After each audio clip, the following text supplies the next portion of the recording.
guys, Kitsune here, welcome back to the channel, and welcome to my January wrap-up.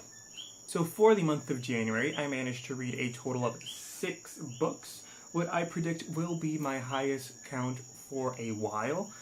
College is back in session, and as college becomes more stressful as the months go by, I predict that I'll have less and less books to show you on wrap-up.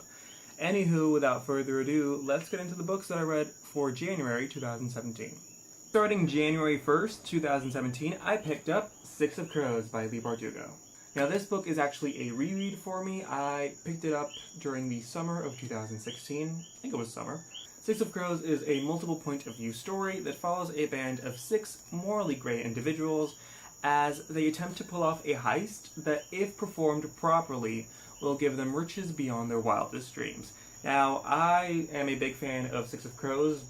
The duology as a whole, I think that it is a very diverse book. The cast of characters is diverse. The plot is very interesting. Yes, it's your typical heist story, but what makes it different and what makes it unique definitely is the characters. I love the fact that they're all morally gray and that we can sit down and have discussions about them if what they're doing is right and wrong. They do questionable things. They do sometimes horrible things, but they all have their reasons, and I think it's in that moral grayness that we can definitely sit down and have some interesting discussion. I think the magic system is very interesting. I think that the plot twists and turns were done very well. Overall, it was a very enjoyable reread, and I ended up giving it a 5 out of 5 stars. So after Six of Crows, I picked up Crooked Kingdom, the second and final book within the Six of Crows duology. Now, as for this plot, I'm not really going to say much. It is the continuation of Six of Crows. Six of Crows left off in a cliffhanger, and Crooked Kingdom just did the job of continuing from that cliffhanger and finishing off the duology. This book to me was very well done. The Six of Crows duology will probably go down as one of my favorite duologies overall.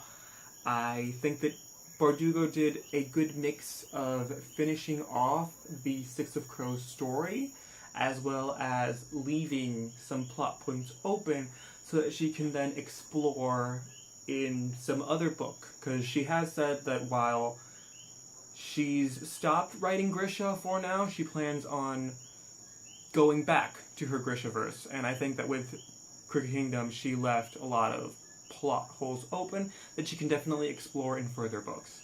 Just like Six of Crows, I ended up giving Crooked Kingdom a 5 out of 5 stars. Third book that I picked up on January was The Perks of Being a Wallflower by Stephen Chbosky. The Perks of Being a Wallflower is pretty much another coming-of-age story. It's just, a contemporary set around a teenager who's growing up and discovering adulthood and life in general, just like discovering what living is and discovering his/her role.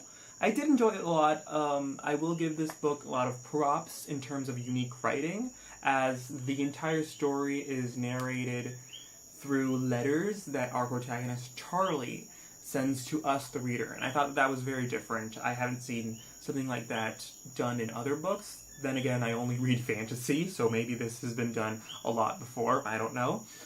Aside from that, it is, it's just a very lovely contemporary. I like the fact that the book did not shy away from talking about quite controversial topics. The book talks about suicide, sex, masturbation, and they're pretty heavy subjects, but are definitely present throughout growing up in that transitional period between teenager and adults. So I like the fact that they were mentioned, again, in very respectful manners. Chbosky did not make fun of anyone with these subjects. They were just all, utilized for this contemporary because they are a part of growing up. I ended up giving The Perks of Being a Wallflower 4 out of 5 stars. Fourth book that I picked up for January was An Ember in the Ashes by Sabaa Tahir. This book is also a reread. Now, An Ember in the Ashes is essentially your one country invades the other and oppresses its people. It's that kind of story. This book is told through 2 points of views, one of them being Leia, which is a scholar. Scholars are the oppressed country. And the other is Elias. Elias is a marshal.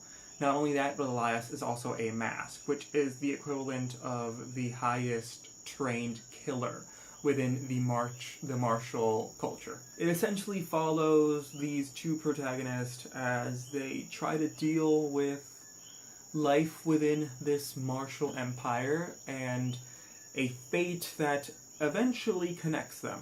This book was actually very enjoyable. Sabaa Tahir is good at making fast-paced books. The first time that I read this, I could not put the book down, and things were happening left and right, and my heart was just speeding up, and yeah, there was just no time to stop. It was really a fast-paced book. My only gripe with it, though, was the romance. This book has two love triangles that intertwine, and it was getting, I'd say, very annoying at times how some of those love triangles were handled. I ended up giving An Ember in the Ashes 4.5 out of 5 stars. The fifth book that I picked up on January was Room by Emma Donoghue. I hope that you can see the cover. I hope, fingers crossed, if not, it's Room by Emma Donoghue. I swear. Interestingly enough, this book is not something that I would have picked up on my own. Instead, it was the first book that I read for a introduction to literature class that I'm taking this semester. All that I can say about it, and it's the only thing that I'm going to say about, is that it is a book narrated from a 5-year-old's perspective, a 5-year-old boy. And that's all that I'm going to say about the plot. Do not look up the synopsis. If the fact that the book's written by a 5-year-old interests you, then by all means, check it out. But don't pick up the synopsis. I think that the synopsis gives away a lot of the plot, an excessive amount of information from the plot, and that is not good at all. Because going into this book blind, I think, is just the better alternative, at least for me, that is. In terms of plot, it is very different from the types of contemporaries that I've read, and from the fantasies that I've read. It is unique with its, narrator and the story that it's going to tell. It is heartfelt, it can be quite saddening in times even, and very thought-provoking. If anything, I think very thought-provoking. My only gripe with it is the 5-year-old narrator. There were times where I quite enjoyed him, and there were other times where I did not enjoy Jack as a narrator at all. I ended up giving Room a 4 out of 5 stars. Right, last book that I read for January was A Torch Against the Night by Sabaa Tahir, the second book and the continuation of An Ember in the Ashes, in what's supposed to be Sabaa Tahir's quartet. Now, funny enough, this book, I did finish it on January 31st. I sat down that last day of January to finish this because I wanted this book to be part of this wrap-up. Now, as for A Torch Against the Night, I really can't say much, just because it's second book in a quartet. If I say anything about the plot, I'm going to end up spoiling it. All that I can say is that the fast pace that I mentioned in the first book continues here. The issues that I had with romance in the first book continues here, unfortunately. And overall, I am liking the direction in which Sabaa is heading her plot. And I'm also curious about the demise or destruction of two antagonists that, to me, take the award of worst, or some of the worst, the most evil antagonists that I have read so far. I ended up giving A Torch Against the Night a 4.5 out of 5 stars. Parenthesis and disclaimer about An Ember in the Ashes and A Torch Against the Night that I forgot to mention when I was wrapping up these books. They are heavy on certain subjects. An Ember in the Ashes, for example, rape is a prominent subject within the book, and A Torch Against the Night features excessive amount of killing, specifically killing of children. So if these are topics that you do not like at all, then disclaimer, you have been warned, they are present within these books. Aside from books, I have also been keeping up with the Blue Exorcist Kyoto Saga series that started this year. I've been enjoying it. It's been a blast. Blue Exorcist is one of my all-time favorite animes. I think the concept is really good, and I can't wait to keep watching the episodes. I also wanted to mention that I have been trying to beat my copy of Fire Emblem Conquest. Heck, I pre-ordered the game when it came out, and I still have yet to beat it. I swear. Every time that I start, I get stuck on a chapter, and Conquest is not forgiving. and I can't level up, and a lot of the characters are underleveled, and I just can't deal with it. I can't beat the game. I can't.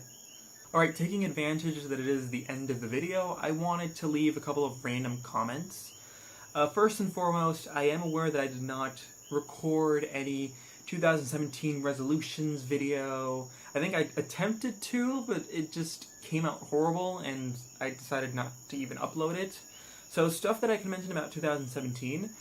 First of all, I set my Goodreads goal to 50 books. Last year I read about 55, so I'm pretty sure I can do 50 books comfortably.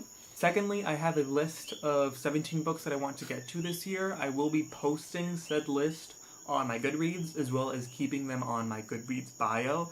So if you're interested in checking them out, then by all means go and watch. And hey, if you have any other books that you would like me to read, or any suggestions that you have, then by all means comment or leave comments down below if you want. Another one of my goals for 2017 is to read some more manga and watch some more anime. For some reason in 2016, the only manga series that I read was Soul Eater, and that's sad, because I generally enjoy manga and I want to read more. I just didn't commit as much as I wanted to. So if there's any manga series that you guys enjoy, then by all means leave them in the comments down below, and so that I can check them out. Same applies to anime. I watched some anime series in 2016, but just did not watch as much as I would want to. So for 2017, leave some anime suggestions in the comments down below so I can go check them out. Alright, that's the end of my January wrap-up. I hope you guys enjoyed the video. If you did, please leave a comment down below. Thumbs the video up. My links will be in the description down below, as well as Mike's links if you want to check my social media out or his. I want to thank you guys for watching. I want to thank you guys for sticking around for the video. Mischief managed.